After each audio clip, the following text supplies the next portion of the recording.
We are all familiar with art from the Renaissance. Names like Da Vinci, Michelangelo, Raphael are all easily recognized as famous artists. And they're all from Italy. But the Renaissance didn't just happen in Italy, it was happening all over, including in places like Flanders and other Dutch countries. Today's video is going to dive into one of the Northern Renaissance's most famous artists, Pieter Bruegel the Elder, a name that should be just as recognizable as any of the Italian artists. An artist whose work goes on to influence other famous Dutch painters like Frans Hal and Peter Paul Rubens. Pieter Bruegel's work also goes on to influence the Dutch golden age of painting.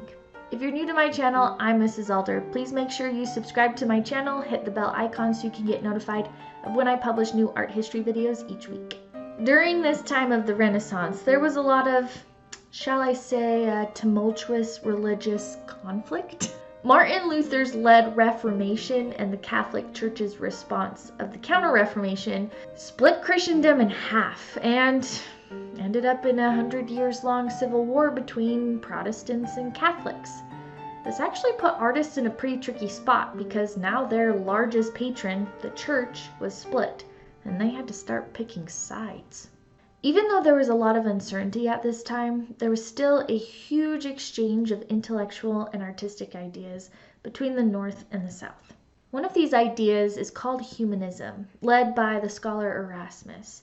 Humanism is an idea that goodness and value can be found in humanity. There's a shift in focus from the deity to the human. And therefore, there's a shift in focus to solving human problems, celebrating human tendencies, and seeing the divine and the power in people. It's a resurgence of Greek and Roman ideas and a celebration of the human form. These intellectual ideas were coming to the north from Italy, and with them, artists were bringing in Italian Renaissance art. They brought in ideas of focusing on the underlying structure, focusing on human anatomy, and playing with perspective and space. So Dutch artists took these ideas, took these artistic forms, and mixed it with their own. Attention to detail, lots of texture, and of course, symbolism. Northern art of the Renaissance is a little bit different than Italian art. The Italians had the Catholic Church as their major patron, so a lot of their art has Christian subjects in them.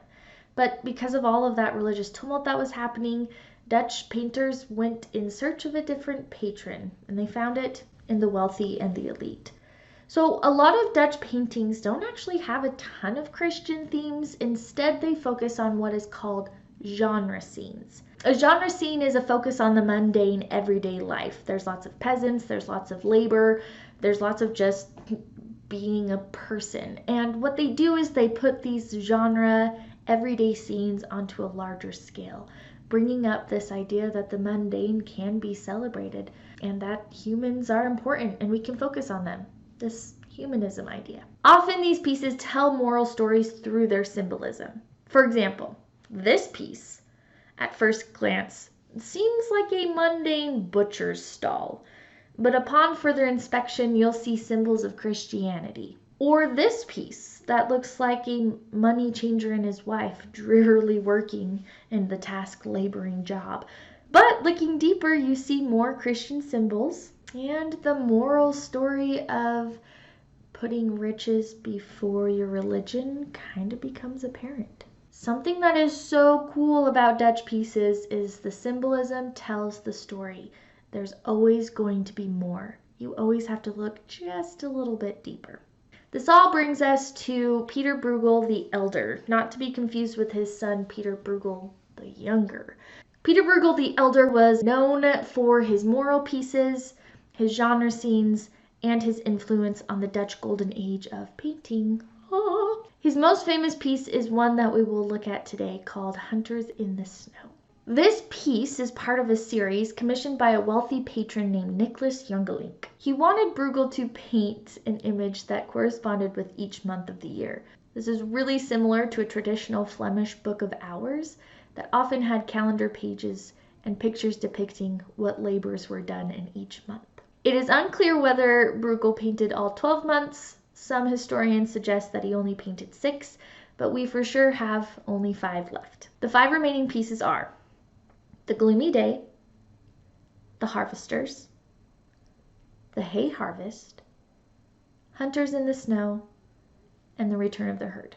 Hunters in the Snow, painted in 1565, is an oil piece done on wood.